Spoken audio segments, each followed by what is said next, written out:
Hello everyone, welcome to Go Legal. आज हम section 23 से शुरू करेंगे। BSA यानी कि भारतीय साक्ष्य अधिनियम। Section 23 states no confession made to a police officer shall be proved as against a person accused of any offence. देखिए, ये है हमारा जनरल रूल। ठीक है, जनरल रूल।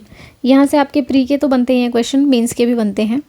तो जब भी ऐसे कोई क्वेश्चन आए तो आपको जनरल रूल में लिखना है कि पुलिस ऑफिसर को कोई भी अगर आप कन्फेशन देते हैं तो वो प्रूव नहीं किया जा सकता। लेकिन आगे क्या कह रहे हैं, इसके दो एक्सेप्शन है। एक तो क्या है, इमीडिएट प्रेजेंस ऑफ मैजिस्ट्रेट। अगर मैजिस्ट्रेट की इमीडिएट प्रेजेंस में अगर आप एविडेंस देते हो या कन्फेशन देते हो टू पुलिस ऑफिसर, तो क्या वो रेलेवेंट हो जाएगा? क्या वो प्रूव किया जा सकता है अगेंस्ट हिम? बिल्कुल किया जा सकता है। सेकेंड एक्सेप्शन क्या है, अगर कोई पर्टिकुलर फैक्ट डिस्कवर, पहले क्या था, अलग अलग सेक्शंस थे, अब एक ही में क्लब कर दिए तीनों।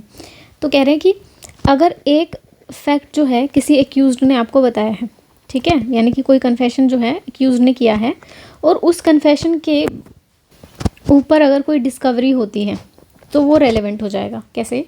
जैसे मैंने क्या किया, एक ऑफेंस किया, उसके बाद मान लो मैंने मर्डर किया, मर्डर के बाद जो चाकू था मैंने एक पर्टिकुलर जगह पे उसे दबा दिया, या मैंने डेड बॉडी को एक पर्टिकुलर जगह पे फेंक दिया, है ना। जैसे अभी रिसेंटली जो ये केस चल रहा है, मेरठ का जो मर्डर केस चल रहा है, तो इसमें क्या है, कोई भी बात वो जो है पुलिस के आगे बोलेंगे तो वो क्या होगी, रेलेवेंट नहीं होगी, यानी कि वो एज अ कन्फेशन नहीं मानी जाएगी। लेकिन अगर वो कहते हैं कि हमने जो डेड बॉडी है वो जो ड्रम है या जो भी है उसके अंदर हमने डाली है और उसमें सीमेंट वगैरह डाल दी है, उससे वो डेड बॉडी रिकवर हुई है, तो क्या हुई है, वो डेड बॉडी जो है वो डिस्कवर होगी है, तो वो क्या हो जाएगा, रेलेवेंट हो जाएगा। जितना डिस्कवरी हुई है उतना फैक्ट रेलेवेंट होगा। पढ़ लेते हैं एक बारी।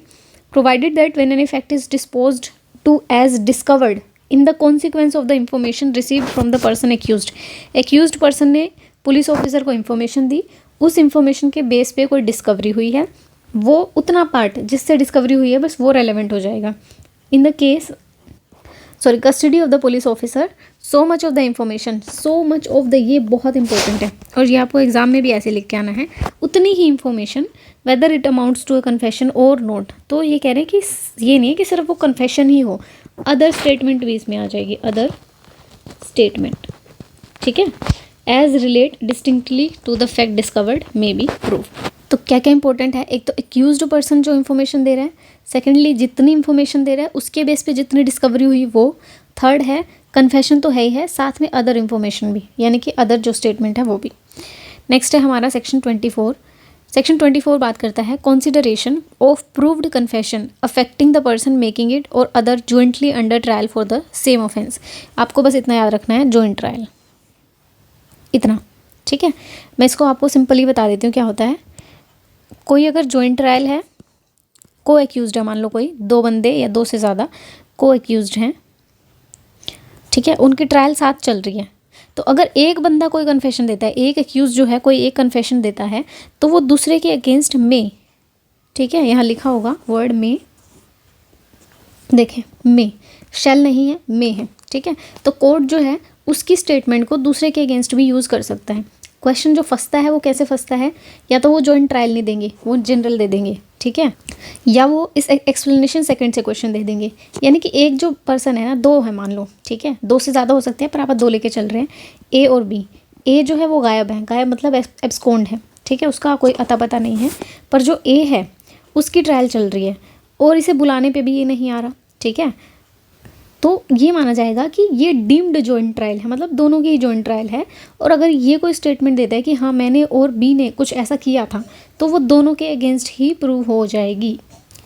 इसके अलावा यहाँ से कोई क्वेश्चन नहीं फंसेगा, पर मैं फिर भी एक बार पढ़ देती हूँ। When more persons than one, एक से ज़्यादा, कितने भी हो सकते हैं, are being jointly trial, joint trial मतलब ऐसे लिख लो कि ये तो आएगा ही आएगा, ठीक है, यहाँ कन्फ्यूज़न करेगा ही वो, for the same offence and A confession made by one of the person affecting himself, खुद को तो कर ही रहा है और अदर को भी कर रहा है, of such person is proved and the court may take into consideration such confession as against such person as well as against the person who make such confession. यानी कि कोर्ट कर सकता है, कोर्ट की डिस्क्रिशन है। Offence क्या है, उसमें अबेटमेंट भी आएगा और अटेम्प्ट भी आएगा, इनको 8 ऑफेंसेस भी इसमें इंक्लूड हो जाएंगे। नेक्स्ट है हमारा एक्सप्लेनेशन 2।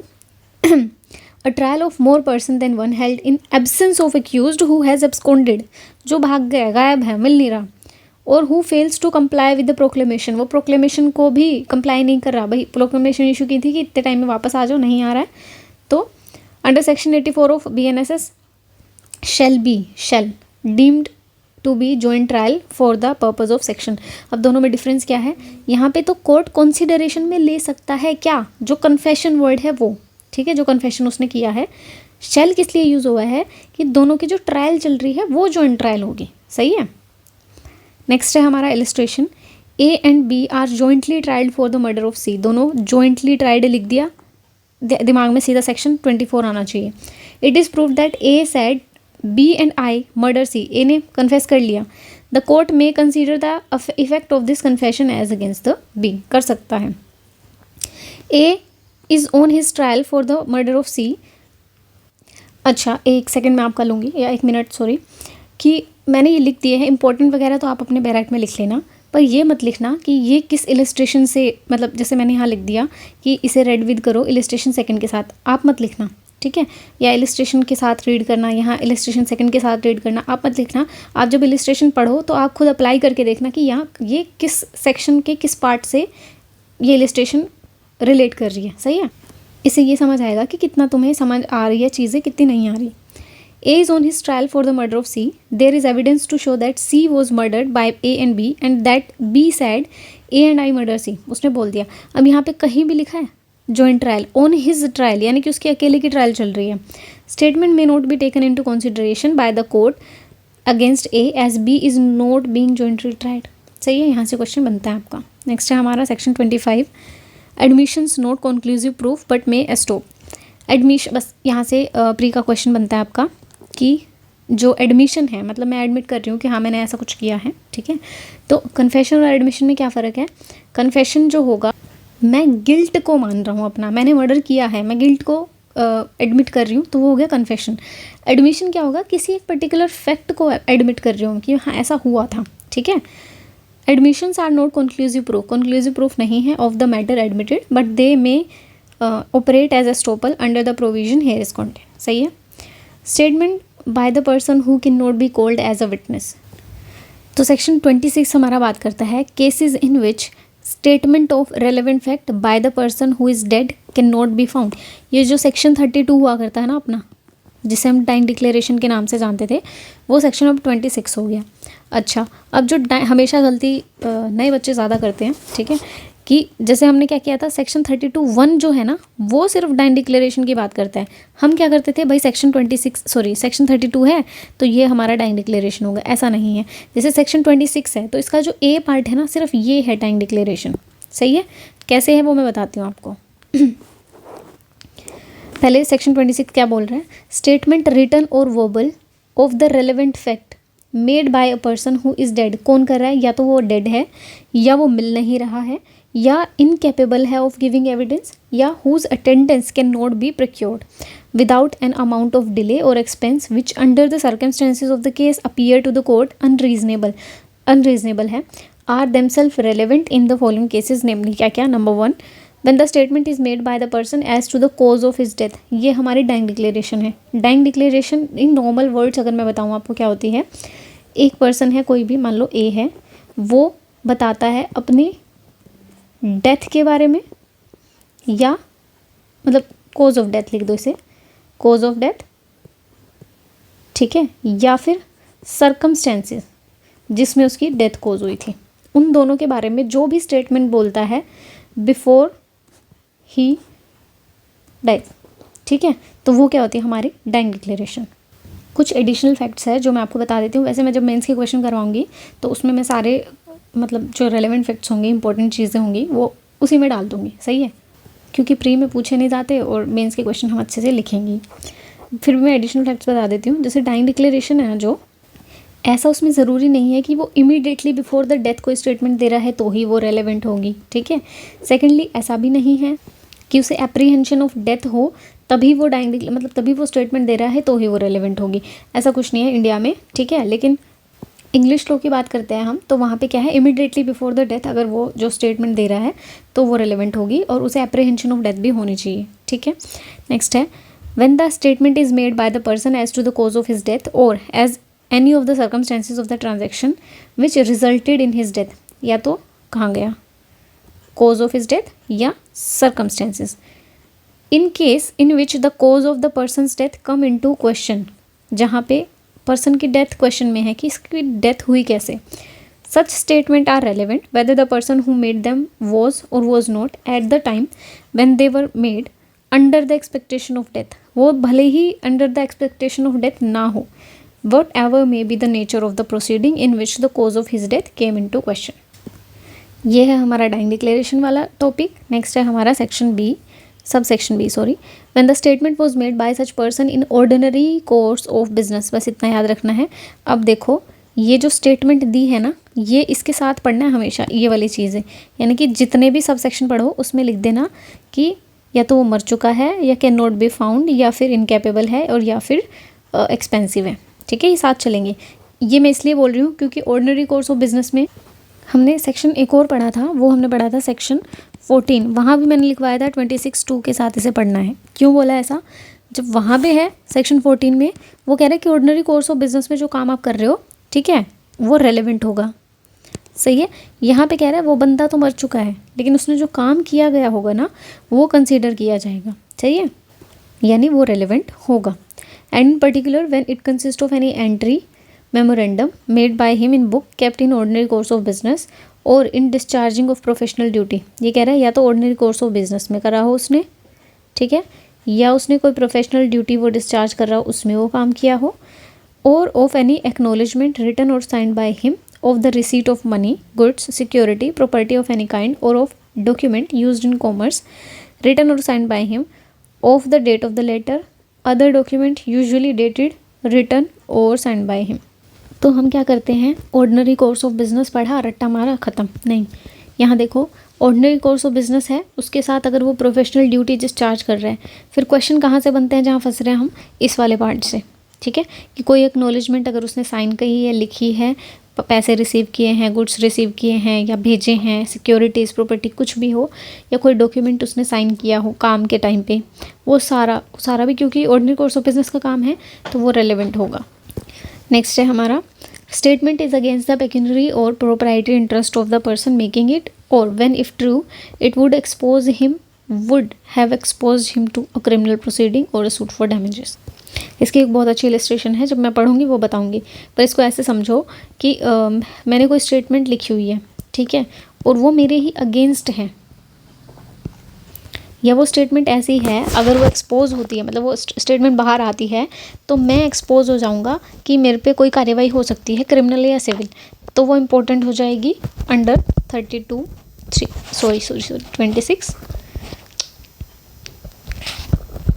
सी। सही है, इसमें देखो ये सारे जो है ना, ये प्री के क्वेश्चंस हैं, मेंस का सिर्फ यहाँ से बनेगा डाइंग डिक्लेरेशन से, और मतलब इतना इंपॉर्टेंट है कि यहाँ से क्वेश्चन बनता है, तो इसके जितने भी फैक्ट होंगे ना वो मैं मेंस वाली वीडियो में कवर कर दूँगी। ठीक है, टेंशन लेने की ज़रूरत नहीं है। When the statement gives the opinion of any such person as to the existence of any public right और कस्टम, बस ये पहले सेक्शन 13 हुआ करता, उसमें क्या था कि कोई भी ट्रांजैक्शन, अब सेक्शन 11 है जो कोई भी ट्रांजैक्शन है, ठीक है, या कोई पर्टिकुलर इंस्टेंस है भाई मेरी राइटिंग को इग्नोर करते रहना, मैं बोलती जा रही हूँ इसलिए। कोई भी ट्रांजैक्शन है, पर्टिकुलर इंस्टेंस है, वो रेलेवेंट होगी जिस पे उसे राइट या कस्टम जो है राइट क्लेम किया गया हो, या जनरेट हुआ हो राइट, है ना, या फिर ख़त्म हुआ हो, कुछ भी हो सकता है। सेम यहाँ पे क्या बोल रहा है, वो बंदा तो मर गया, ठीक है, वो 4 सिचुएशन तो चल ही रही है साथ साथ। अब उसमें कह रहा है कि कोई स्टेटमेंट उस राइट के अकॉर्डिंग दी गई थी, मतलब उसके इसे ऐसे समझो, एक साइड सेक्शन 11 लिखा हमने, इधर लिखा सेक्शन 23D, ठीक है।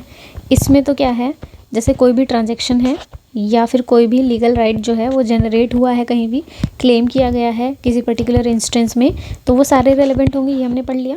अब यहाँ पे है एक स्टेटमेंट दी है किसी पर्सन ए ने, ठीक है, अब वो ना तो या तो मर चुका है या मिल नहीं रहा, वो सारी चारों कंडीशन, ठीक है। इसने पहले कोई स्टेटमेंट दी थी, अभी क्वेश्चन में आए ये तो मैटर, पहले जो स्टेटमेंट दी थी, अगर ऐसा होता कि इस बंदे को उसके बारे में पता होता, फॉर एग्जांपल एक कुआं है, ठीक है, उस कुएं से कोई भी पानी भर सकता है, या फिर कोई पर्टिकुलर कम्युनिटी बहुत टाइम से पानी भरते हैं, उन्हीं का पर्टिकुलर राइट है, या कोई जैसे फिशरी का राइट है, तो एक फैमिली का ही उस पर राइट है।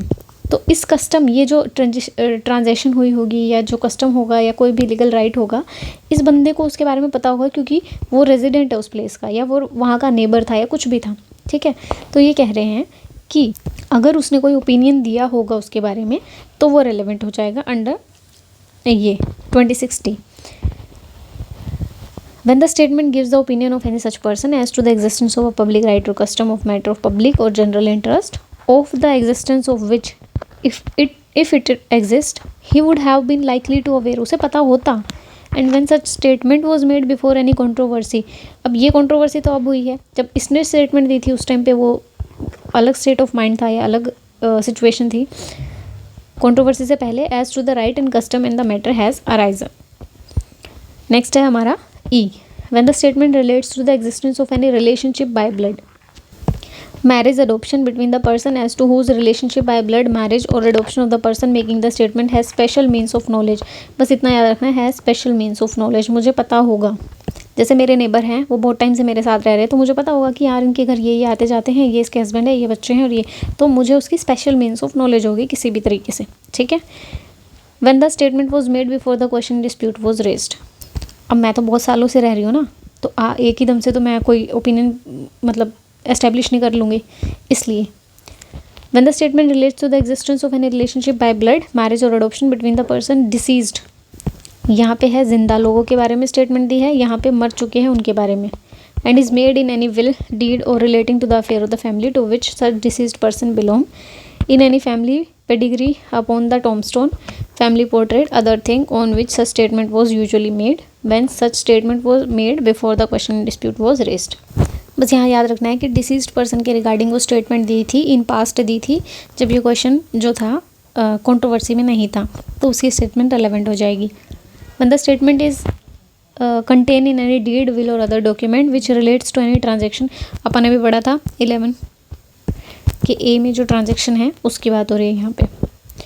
when the statement was made by the number of person and expressed feelings or impression on their part relevant to the matter in question, यानी कि नंबर ऑफ पर्सन से ही बात बोल रहे हैं, यानी कि कोई तो बात होगी ना, मतलब पूरा गांव बोल रहा है कि जो ए है वो बी का बेटा है, ए हमेशा ये बोलता था कि बी हमेशा ये बोलता था कि ए मेरा बेटा है, तो क्या ये चीज़ रेलेवेंट होगी? हाँ बिल्कुल रेलेवेंट होगी, बस वही चीज़ है।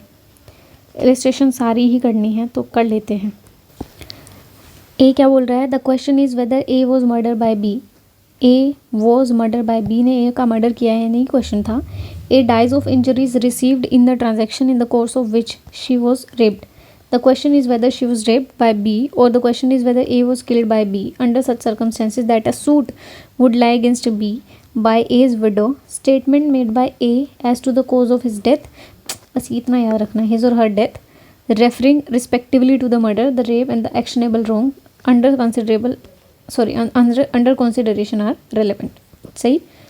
Question is as to the date of the age, A की डेट ऑफ बर्थ क्या है, and entry in the diary of the deceased surgeon regularly kept in the course of business, ठीक है, बी में आ जाएगा 26 के बी में। Next है question is whether A was in Nagpur on the given day, the statement in the diary of the disease solicitor regularly kept in the course of business, बस कोई दिक्कत ही नहीं है, regularly kept in the course of business यहीं से समझ आ रहा है। Question is weather a ship sailed from Mumbai harbor on a given day, a letter written by the deceased member of the merchant family by which she was chartered on their correspondence to Chennai to whom the cargo was consigned, stating that the ship sailed on a given day जैसे हमने पढ़ा था, यहाँ लिखा हुआ है date of letter, यानी कि पर्टिकुलर डे की बात हो रही है। नेक्स्ट है हमारा the question is whether rent was paid to A for a certain land, a letter from A's deceased agent to A saying that he has received the rent on A's account and held it as A's orders, मैंने वहाँ पे जो date of letters है वो इसीलिए underline करवाए थे क्योंकि यहाँ देखो कोर्स ऑफ बिजनेस की बात ही नहीं हो रही, गड़बड़ हो जाती, फंस जाते, इसलिए। Question is whether A and B were legally married है, यानी the statement of the deceased clergyman, special means of knowledge है, ठीक है, उन्होंने शादी कराई है तो रेलेवेंट हो जाएगा। Question is whether A a person who can not be found wrote a letter on a certain day, fact that the letter written by him is dated है वहीं पे 26 का B. The question is what was the cause of the wreck of the ship, A sorry हाँ, A protest made by the captain whose attendance can not be procure, उसकी attendance procure ही नहीं की जा रही, उसने वो लिखा है, तो वो रेलेवेंट हो जाएगी कहाँ, 26C में, क्योंकि उसका खुद का इंटरेस्ट जो है हैम्पर हो रहा है यहाँ पे। Question is weather a given road is a public way, statement by A a deceased headman of the village, यहाँ पे स्पेशल मीन्स ऑफ नॉलेज है उसके पास, तो कर सकता है। Question is what was the price of the grain on the certain day in a particular market, उस दिन पे क्या था। A statement of the price made by the deceased business person in an ordinary course of business is relevant, सही है। Question is whether A who is dead was the father of B, A statement by A that B was his son is relevant, special means of knowledge, ठीक है। The question is, एक second, the question is what was the date of the birth of A letter from A's deceased father to friend announcing the date, मतलब जिस दिन यहाँ पे date आ जाएगी ना, announcing the birth of A on a given day, इस दिन पे उसका जन्म हुआ है, लेटर लिखा है तो डेट ऑफ लेटर रेलेवेंट हो जाएगी। Question is whether and when A and B were married, कब मैरिड शादी हुई थी, an entry in a memorandum book, ordinary course of business में वो काम हुआ था तो रेलेवेंट हो जाएगा। A sue B for a libel express in the painted caricature exposed in a shop window. Question is as to the similarity of the caricature and its libelous character. The remarks of the crowd, crowd का remark है, यानी कि a number of person saying the same thing और holding the same opinion relevant हो जाएगा, सही है। मैंने ये पढ़ा हुआ है इसलिए मैंने आपको जल्दी जल्दी बता दिया, पर एक बार ज़रूर नज़र मारना इन पे, सही है। और सेकेंडली मैंने यार वो मार्क तो किए थे, पता नहीं वो सेव नहीं हुए हैं, तो इसलिए मैं दोबारा थोड़ा मार्क कराती जा रही हूँ आपको। नेक्स्ट है हमारा सेक्शन 27, क्या बात कर रहा है, relevancy of the certain evidence for proving in subsequent proceeding truth of the fact therein stated. ये सेक्शन जो है हम जनरली इग्नोर करते हैं, बट ये इग्नोर नहीं करना, ये इंपॉर्टेंट सेक्शन है, इस पर चाहे लिख लो, इंपॉर्टेंट है। कैसे मैं बताती हूँ। Evidence given by a witness in a judicial proceeding, judicial proceeding में विटनेस ने एक एविडेंस दिया और before any person authorised by law to take it is relevant for the purpose of proving in subsequent judicial proceeding, क्योंकि कई बार race judicata से हम confuse कर जाते हैं इसे, या इसकी एप्लीकेशन पे कंफ्यूजन होती है, मैं बताऊंगी कैसे होती है। अभी इतना समझो कि एक जुडिशियल प्रोसीडिंग में हमने कोई स्टेटमेंट दी है, एविडेंस दिया है, वो रेलेवेंट होगा प्रूव करने के लिए सब्सिक्वेंट जुडिशियल प्रोसीडिंग में or in later stage of the same judicial proceeding. Subsequent का मतलब है जैसे कि मान लो ट्रायल चल रही है, ट्रायल में मैंने कोई एविडेंस दिए हैं, तो वो ही एविडेंस जो है सब्सिक्वेंट यानी कि यार अपील, ठीक है, अपील में भी वो यूज़ हो जाएंगे, या फिर letter stage of the same judicial proceeding. आगे है the truth of the fact which it states when the witness is dead can not be found, और ये सारी चीज़ें तो वही आएंगी कि दोबारा अगर एविडेंस लेने पड़े तो वो तो अवेलेबल नहीं है, पर उसने पहले जो स्टेटमेंट दिए हैं वो रेलेवेंट होंगे, ये चीज़ें फिर ध्यान रखनी है। डेड है, can not be found, incapable of giving evidence etcetera. आगे है और if his presence can not B obtain, ये हो गया। An amount of delay under the circumstances of the cases the court consider unreasonable. Provided, important. The proceeding was between the same parties and their representative in interest. इसकी वजह से बच्चों को लगता है कि यहाँ पे रेस जुडिकेटा वाला सिस्टम होगा, ऐसा नहीं है। ये कह रहा है कि जो प्रोसीडिंग है वो सेम पार्टीज़ में होनी चाहिए या उनके रिप्रेजेंटेटिव में होनी चाहिए। That the adverse party in the first proceeding had the right and opportunity of cross examination. Very very important, मतलब ऐसे वेरी वेरी इंपॉर्टेंट, अगर क्रॉस एग्जामिनेशन का उसे टाइम नहीं मिला या उसे अपॉर्चुनिटी नहीं मिली तो वो रेलेवेंट नहीं होगा। And the question in issue were substantially the same in the first और इन द सेकेंड, ये दोनों। यहाँ से आपका प्री का भी बनता है प्लस में मेंस का भी क्वेश्चन बनता है। एक्सप्लेनेशन कह रही है criminal trial inquiry shall be deemed to be proceeding between the prosecutor and the accused within the meaning of this section. अब ये इंपॉर्टेंट है, ट्रायल तो चलो हमें मान लेते हैं, इंक्वायरी जो है वो भी प्रोसीडिंग का पार्ट होगी।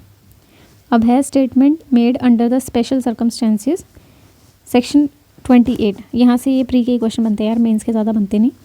Entries in the book of account when relevant, कब रेलेवेंट होगी।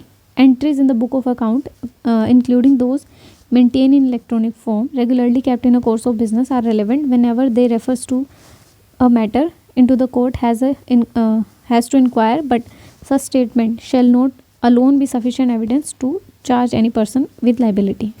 तो देखो डिफरेंस क्या है, 14 भी पढ़ा हमने, 26 का बी भी पढ़ा, अब ये 28 भी पढ़ रहे हैं, तीनों में डिफरेंस क्या है। ये तो कोर्स ऑफ बिजनेस में कोई भी ट्रांजैक्शन हो रही है, ठीक है, ये मर चुके हैं या जो भी, यहाँ पे सिर्फ है entry in the book of account. सही है।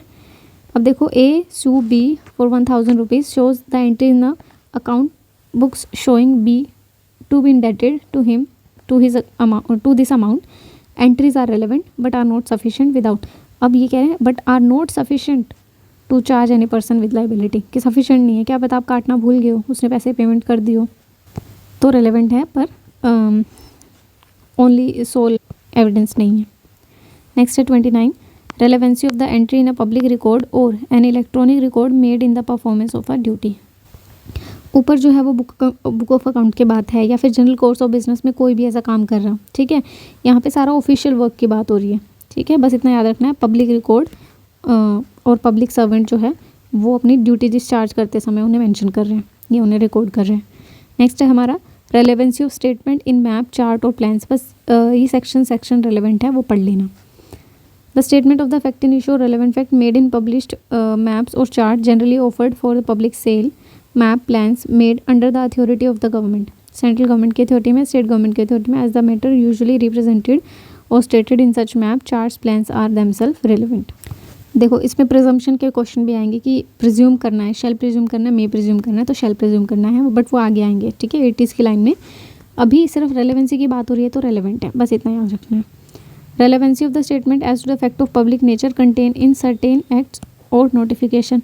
सिंपल सी बात है यार, किसी भी स्टेट एक्ट या सेंट्रल एक्ट के बारे में कोई ओपिनियन बनाना होगा, ठीक है, तो ऑफिशियल गैजेट में जो भी लिखा होगा तो वो रेलेवेंट होगा, बस यही वाली बात इसमें लिखी हुई है।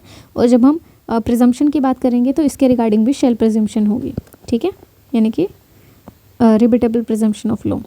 नेक्स्ट है हमारा relevancy of the statement as to the any law contain in law book including the electronic और डिजिटल फॉर्म। इनकी सिर्फ ये याद रखनी है, कोई भी statement as to any law contain in a law book relevant होगी। लॉ बुक से याद कर लो, सेक्शन 32 याद कर लो, ज़्यादा ज़रूरत नहीं है। ये प्री के क्वेश्चन है, वो भी पूछे जाएँ तो पूछे जाएँ, वरना नहीं पूछे जाते generally.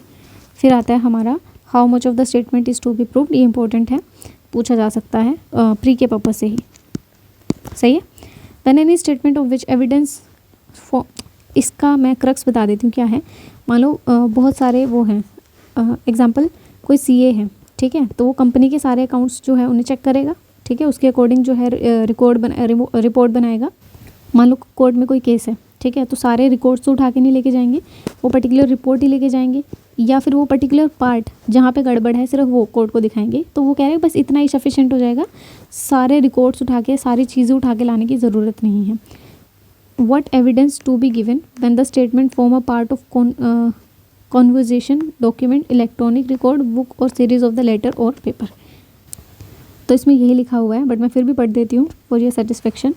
When any statement of which the evidence is given form a part of longer statement, बहुत बड़ी स्टेटमेंट है, यानी कि कोई बुक ही है पूरी जो कंट्रोवर्सी में है, or of a conversation or part of isolated document, or is contain in a document which form a part of a book, book का पार्ट फॉर्म कर रही है, or it contain in the part of electronic record, or in connecting series of the letters paper, series of letters है या paper है, evidences shall be given of so much of no and no more of the statement, conversation, document, electronic record, books, series of the letter, paper as the court consider necessary, बस इतना, ठीक है, मैंने पढ़ दिया है but आपको पढ़ना इतना ही है।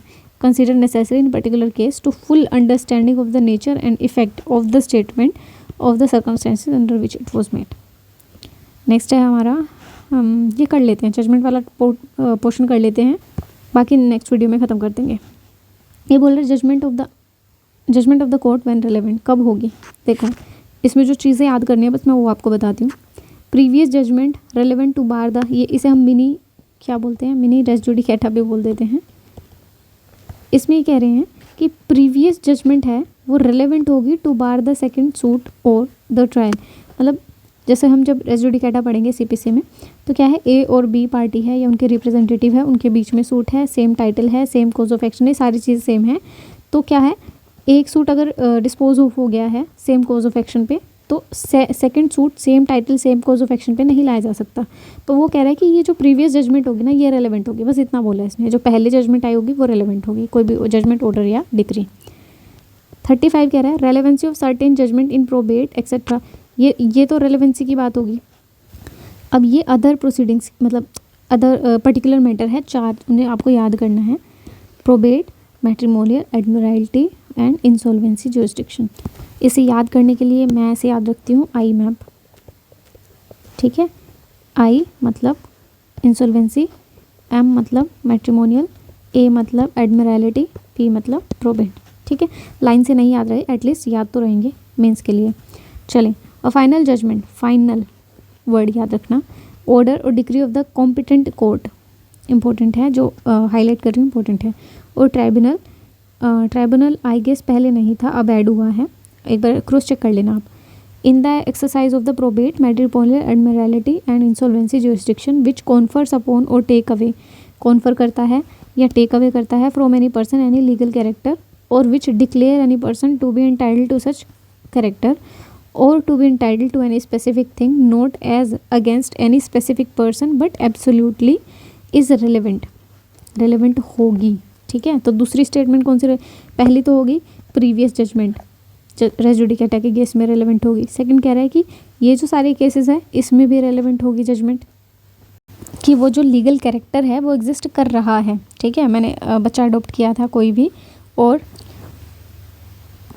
उसके रिगार्डिंग डिस्प्यूट आ गया कि अडोप्टेड है या नहीं है, और उसका एक केस जो है वो डिस्पोज ऑफ हो चुका है, तो क्या हम बोलेंगे कि पर्टिकुलर कैरेक्टर है। मतलब अगर मेरे को अपनी विल जो है मैंने उस बच्चे के नाम करी थी कि मेरा ये जो है बच्चा है या बच्ची है व्हाटएवर, और इसको मैंने जो है ये प्रॉपर्टी दी है, इसके रिगार्डिंग एक जजमेंट भी आ गई है कोर्ट की, ठीक है। तो यहाँ से मुझे एक लीगल कैरेक्टर, मतलब उस बच्चे को एक लीगल कैरेक्टर भी मिल गया है, तो वो रेलेवेंट हो जाएगी। अब ये है सच जजमेंट ऑर्डर और decree is conclusive proof of that, किसका कंक्लूसिव प्रूफ, अच्छा जी यहाँ इंपॉर्टेंट है, जब मे प्रिज्यूम, शेल प्रिज्यूम और कंक्लूसिव प्रूफ की बात करेंगे तो इसका एग्जांपल दिया जाएगा, ठीक है। Section 35, any legal character. अब ये कंक्लूसिव प्रूफ किस किस का होगा, बस इतना याद रखो कि वो लीगल कैरेक्टर उसने होल्ड किया है, to which it confers accrued at the time when such judgment order जो है decree came into operation, any legal character to which it declare, जहाँ पे डिक्लेयर हुई है या राइट कॉन्फर हुआ है, या कोई भी लीगल कैरेक्टर टेक अवे किया है किसी पर्सन से कि नहीं इसका प्रोबेट में नाम नहीं है, या इसका ये इंसॉल्वेंट हुआ है या नहीं हुआ है, कोई भी टेक अवे कर लिया है या सीज कर दिया है, या anything in which it declares any person to be entitled was the property of that person at the time when such judgment, इनसे रिलेटेड कोई भी काम हुआ है ना वो सारा, मतलब ये जो सारा है ना, ठीक है, इनसे रिलेटेड कोई भी काम हुआ है वो रिलेवेंट हो जाएगा। अब और कौन सी जजमेंट रेलेवेंट होगी, ये कह रहे हैं कि इनसे अलग जो जजमेंट है, जजमेंट ऑर्डर और decree other than those mention in section 35 are relevant if they relates to the matter of public nature relevant to the inquiry but such judgment order are not conclusive proof. यहाँ पे तो देखो conclusive proof है, यहाँ conclusive proof नहीं है, ठीक है। तो ये प्री के लिए important. A sue B for the trespass on the land. अब ए जो है सू करता है, B alleges the existence of public right of way. B कह रहा है कि भाई पब्लिक राइट ऑफ वे है, ए और सी के बीच में जो डिस्प्यूट हुआ था उसमें ये चीज़ अराइज हुई थी और कोर्ट ने इसके फेवर में डिसीजन दिया था कि this is a public right. तो ये क्या रेलेवेंट हो सकती है, बट क्या कंक्लूसिव प्रूफ हो सकती है, नहीं कंक्लूसिव प्रूफ नहीं हो सकती, ठीक है। ऐसा भी हो सकता है कि ए और सी का जो है आपस का मामला हो, तो क्या पता वो पब्लिक वे हो या नहीं हो, या कोई भी इशू हो व्हाटसोएवर। नेक्स्ट है हमारा सेक्शन 37, ये भी देख लेते हैं, इंपॉर्टेंट है, पूछा जाता है। ये है जनरल रूल, इसलिए इम्पोर्टेंट है ये, ठीक है। अगर जनरल रूल की बात होगी तो सेक्शन 37 पहले आएगा, उसके बाद ये 35, 36 और 35 आएंगे। जजमेंट और ऑर्डर और decree other than those mention in 34, 35, 36 are irrelevant unless the existence of such judgment, order और decree in fact in issue or relevant. Exception ये है आपके कि वो इन फैक्ट इन इशू है या रेलेवेंट है under other provision of the अधिनियम। इलस्ट्रेशन देख लेते हैं। A and B separately sue B for the libel which reflects upon each of them. C in each cases says that the matter is to be libelous is true है. Circumstances are such that it is probably true to each case and is neither, या तो दोनों के लिए है या एक के लिए भी नहीं है। A obtained the degree against C for the damages on the ground C fails to make out this his justification. तो उनकी अब देखो ए वर्सेस बी और ए वर्सेस सी, जो बी है उसे तो एविडेंस मिल गए थे अगेंस्ट ए, तो उसे तो डैमेजेस मिल गए, लेकिन सी को डैमेजेस नहीं, एविडेंस नहीं मिले थे अगेंस्ट ए। तो ये कह रहा है कि इन दोनों के बीच की जो जजमेंट है ना, वो इन दोनों के बीच के जजमेंट के लिए कोई लेना देना नहीं है उनका। सही है। A prosecutes B for stealing a cow from him. B, यहाँ से भाई क्वेश्चन बनते हैं, ठीक है, प्री के और मेंस के दोनों। A prosecute B for stealing a cow from him, B is convicted, A afterward sue C for the cow which B has sold him before. मतलब उन दोनों का केस आपस में और इन दोनों का आपस में चल रहा है। As between A and C the judgment against B is irrelevant. बात करी थी अभी, थर्ड पर्सन के बीच में रेलेवेंट नहीं होगी।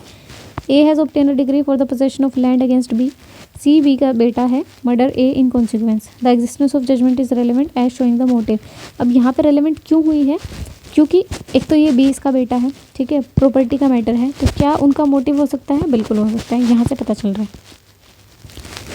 ए is charge with theft and with having been previously convicted to theft, the previous conviction is relevant as the fact in issue. अब यहाँ आप मुझे बताओगे कि ये रेलेवेंट क्यों है, वाई इट इज़ रेलेवेंट। इतना पढ़ने के बाद you need to tell me. A is tried for the murder of B, the fact that B prosecute A for libel and that A was convicted and sentence in relevant under section 6 as showing the motive. ठीक है, अब ये है important, यहाँ से भी pre का question बनता है। Fraud collusion obtaining judgment or incompetency of the court में, वो यहाँ से बनता है भाई, इनकॉम्पिटेंसी ऑफ कोर्ट से। Any party to the suit or other proceeding में show that any judgment order और decree which is relevant under 34, 35, 36 and which has been proved by the adverse party was delivered by the court not competent, या तो court competent नहीं था, और was obtain bye fraud और collision. इनको इतनी तवज्जो क्यों दी थी 34, 35, 36 को, क्योंकि यहाँ की जो जजमेंट्स है वो रेलेवेंट है, इसलिए इसे तवज्जो दी। सही है। 37 जो है जनरल रूल है, इसलिए उसे इंक्लूड नहीं किया यहाँ पे।